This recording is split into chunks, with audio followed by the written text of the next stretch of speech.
This video, we will showcase what you need to do after you have enabled the invoice module and set up your start date. The next thing that you need to do is to set up your own company profile.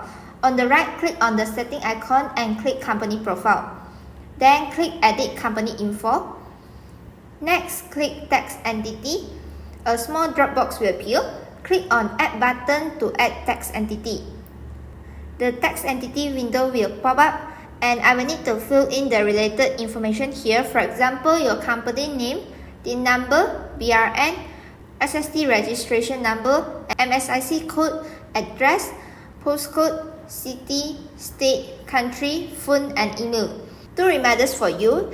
TIN number should include prefix as well, C for normal company, and IG for sole proprietorship.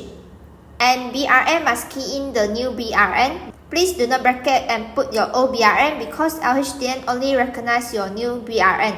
After that, click on save.